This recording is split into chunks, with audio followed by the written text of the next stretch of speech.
Assalamualaikum warahmatullahi wabarakatuh. Alhamdulillahi wa kafa. Wassalatu wassalamu ala sayyidina al-Mustafa wa ala alihi wa sahbihi lil wafa ma ba'du. Wal maqalatu saniyatu utawi maqalah kang nomor loro. Iku qala iku dawuh sapa Nabi alaihi salam, alaikum bimujalasatil ulama. Netepono sira kabeh bimujalasatil ulama'i kelawan awor lungguhan para ulama. Ulama yang bagaimana? Al-amilina kang padha ngamal kabeh. Wastima'i kalamil hukama'i lan ngrungokaken pangendikane wong-wong kang padha makrifat marang Gusti Allah. Sapa sing diarani hukama? Ayil amilina tegese wong kang padha alimina tegese wong kang padha ngerti sapa hukama bizatillahi kelawan zatipun Allah taala maulud sapa Allah. Al musibina kang padha bener-bener kabeh fi aqwalihim ing dalem pangendikane hukama wa fa'alihim lan pira-pira lakune hukama. Kita diperintahkan untuk bergaul dengan para ulama. Ulama yang mengamalkan ilmunya. Wastima'i kalamil hukama dan mendengarkan nasihat-nasihat hukama. Mengapa begitu?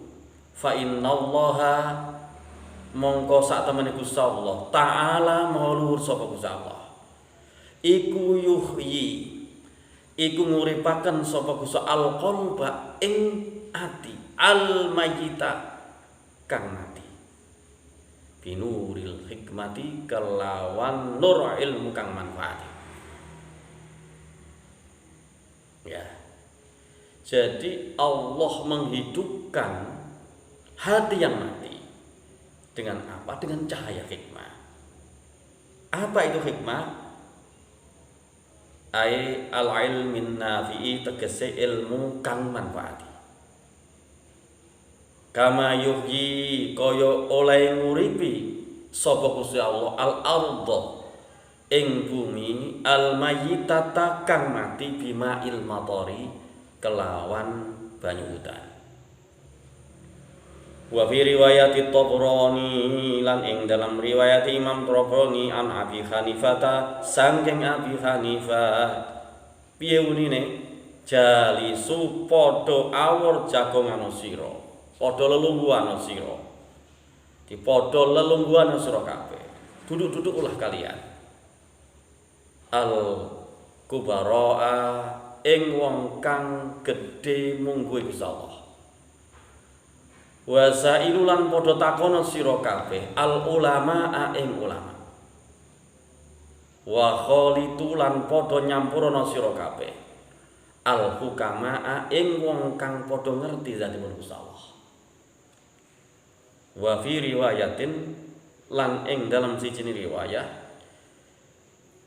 jalis awor lungguh sira al ulama ing wong-wong kang alim. Wa sahib lan ngancanana sira al hukama ing wong-wong kang ngerti zatipun Gusti Allah. Wa khalid lan nyampurana sira al kubara ing wong-wong kang gedhe pangkate mungguhe Gusti Allah. Ai fa innal ulamaa mongko sak temene ulama ya iku salah satu aqsamin iku ana telung bagian. Ulama itu ada 3 bagian menurut Syekh Nawawi Al-Bantani di dalam kitab Nasha'ul Iban ini. Siapa mereka? Yang pertama adalah al-ulama'u bi ahkamillahi ta'ala. Al-ulama'u suwiji wong kang ngerti bi ahkamillahi kelawan pira-pira hukume Allah taala. Wa hum utai ulama bi ahkamillahi taala iku ashabul fatwa. Iku wong-wong kang duweni fatwa. Jadi ulama yang nomor pertama adalah ulama yang memahami hukum Allah. Jadi sahibul fatwa yang berfatwa, yang memberikan fatwa. Jadi ulama yang banyak mengeluarkan fatwa, tidak ahli fikih. Yang pertama. Kemudian yang kedua adalah wal ulama lan kepindo wong-wong kang ngerti bizatillahi taala. Bizatillahi kelawan zatipun Allah faqat menggoblok. Wa hum utai ulama bizatillah iku al hukama ini yang dimaksud wastimai kalamil hukama. Wa hum utai ulama iku al hukama. Iku wong kang ngerti apa zatipun Allah Subhanahu wa taala. Wa fi mudakhalatihim, jadi mongko iku ing dalem awor karo hukama. Awor to.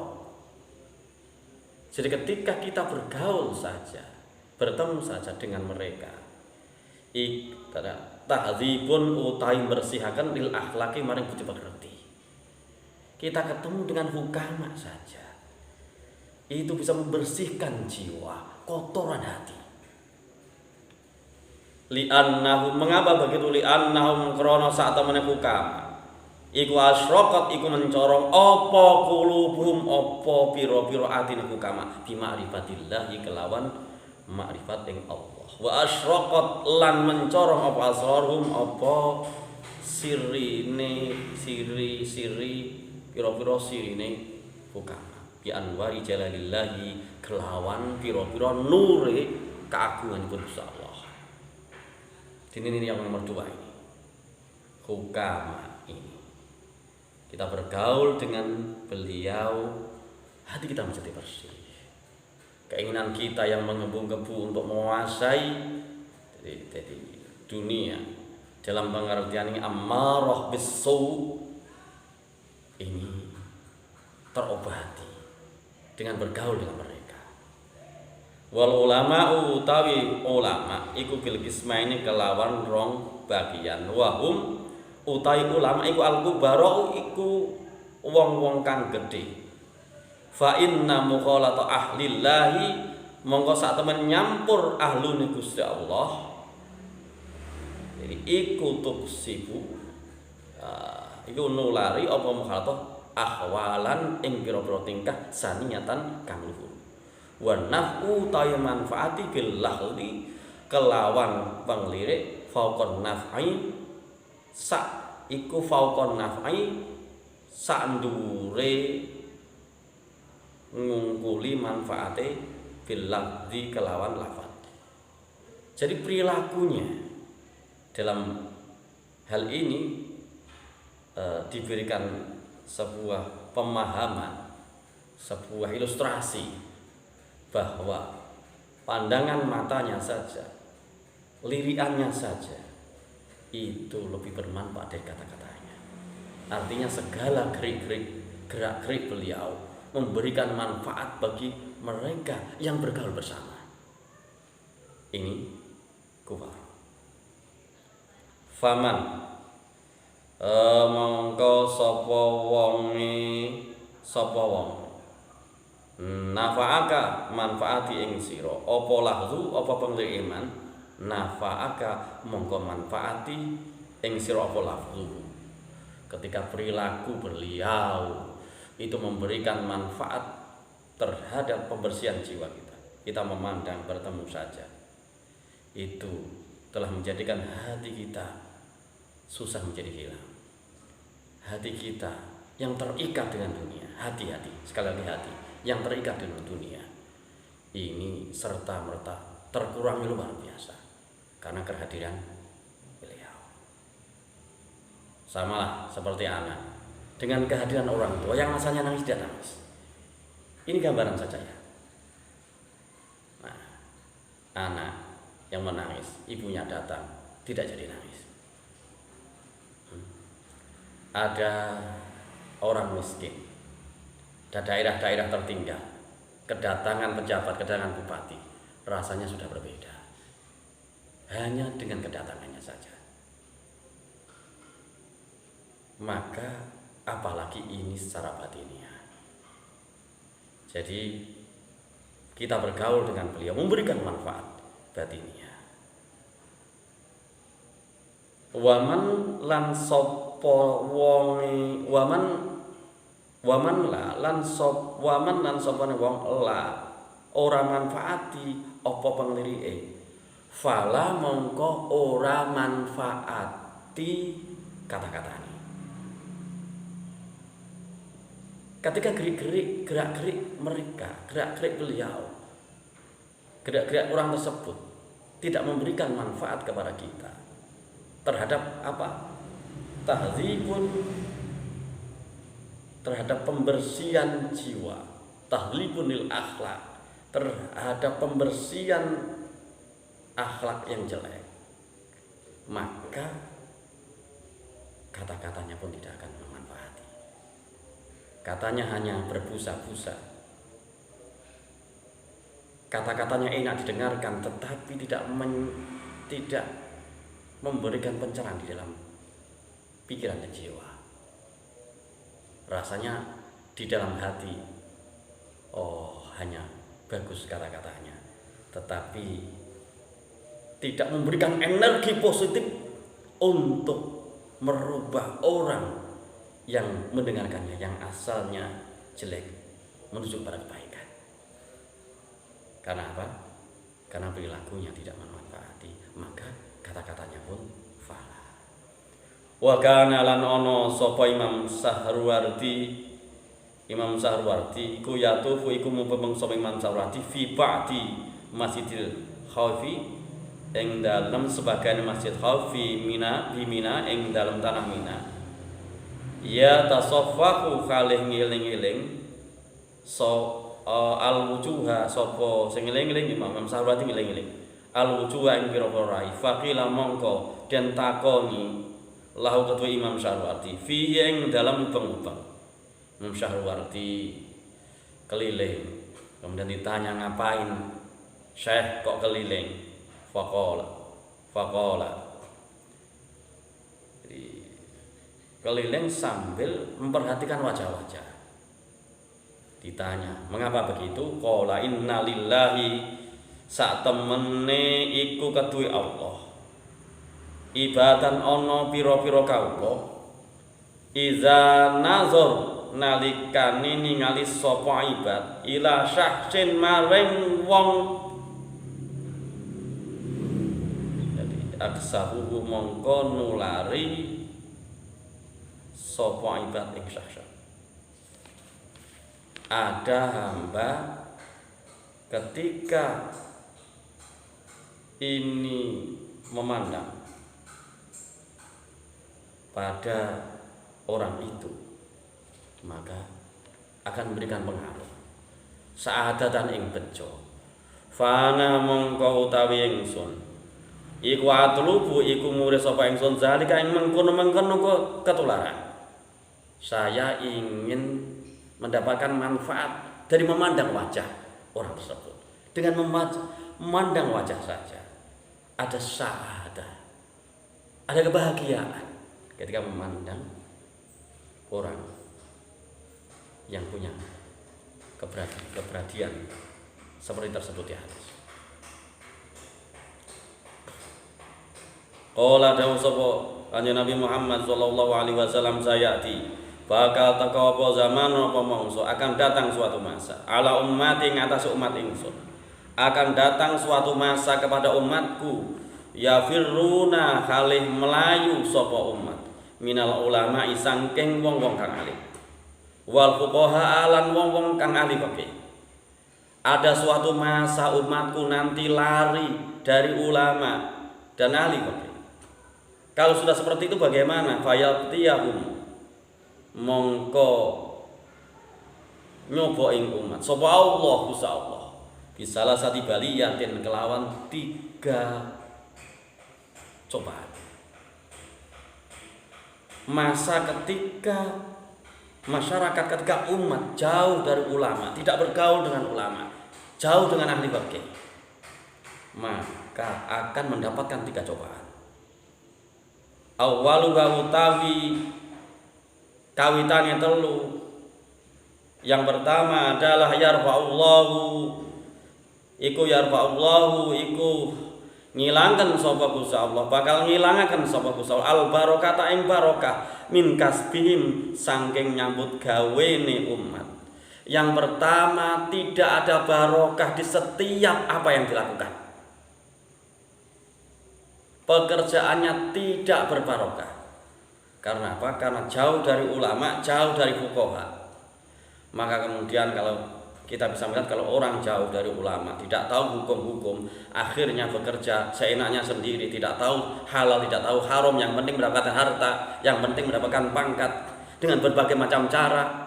Maka kalau sudah seperti itu, maka akan terangkat barokah. Tidak ada barokah di setiap apa yang dilakukan, karena tidak sesuai tatanan kehidupan yang ditetapkan oleh Allah, yang ilmunya itu ada di ulama, ada di ahli fikih. Sehingga tidak ada barokah di dalam kehidupannya. Jual beli tidak sesuai, transaksi tidak sesuai dengan tatanan agama, menipu, berbuat curang dan lain sebagainya. Yang penting mendapatkan harta, yang penting kaya. Maka yarfa'ullahul barakata fi kasbihim, Allah mengangkat barokah, menghilangkan barokah di kasbihim, di dalam pekerjaannya, dalam bisnisnya, karena bisnisnya sudah tidak menggunakan tatanan kehidupan yang berbasiskan hukum-hukum agama. Wazaniatu lan utawi kang kapindo iku yusallitu iku nguasaaken sapa Allah taala alaihim ing atas umat sultan pemimpin zaliman kang zalim. Kemudian akhirnya apa? Pemimpin itu adalah pancaran dari masyarakatnya. Kalau masyarakatnya sudah jauh dari agama, maka pemimpinnya akan jauh dari agama. Konsekuensi logisnya adalah masyarakat itu, umat itu akan dikuasai oleh pemimpin yang zalim, karena kehidupan yang jauh dari agama. Konsekuensi yang kedua, jauh dari ulama, akhirnya apa? Akhirnya yusallitullahu ta'ala alim sultanan zaliman, Allah menguasakan umat itu, pemimpin yang zalim dipimpin oleh pemimpin yang zalim, karena jauh dari ulama. Betapa orang seperti sekarang, berapa persen orang yang mengamalkan makalah yang kedua ini, bimujalasil ulama, ketemu dengan ulama kapan? Berapa persen dari umat ini yang bergaul langsung dengan ulama, bertanya langsung dengan fuqaha? Nah, dengan adanya teknologi, akhirnya tanyanya ke Google dan lain sebagainya. Nah, ini yang menjadi masalah. Google mungkin memberikan gambaran tentang kehidupan, tentang hukum-hukum, tapi itu mati karena tertulis, hanya melihat tulisan. Tapi ketika dengan ulama, dengan fuqaha, maka tahu betul permasalahannya. Begitu juga ulama memberikan energi positif secara batinnya terhadap umat yang bergaul dengan beliau-beliau. Wasalisatu lan utawi kang kaping 3 iku yakhrujuna iku padha metu sapa umat minat dunya saking dunya bi ghairi imanin, kelawan tanpa iman. Nauzubillah min dzalik. Kalau sudah jauh dari ulama, kemudian kehidupannya tidak barokah, pekerjaannya tidak barokah, uangnya tidak barokah, hartanya tidak barokah, kemudian dikuasai pemimpin yang zalim karena jauh dari hukum-hukum agama, perilakunya sudah seperti hewan, seperti jahiliyah, karena jauh dengan ulama, jauh dengan ilmu-ilmu ulama, maka kemudian naudzubillah summa naudzubillah, kita meminta perlindungan kepada Allah, jangan sampai ini terjadi pada kita, meninggal dunia dalam keadaan tanpa iman. Naudzubillah min dzalik. Ya Allah, mudah-mudahan kita dikumpulkan dengan para ulama. Mudah-mudahan kita senantiasa hidup berpedoman terhadap dakwahnya Rasulullah SAW. Mudah-mudahan ngaji kita ini dibarengi dengan hidayah Allah Subhanahu wa taala. Allahumma fi ila Assalamualaikum warahmatullahi wabarakatuh.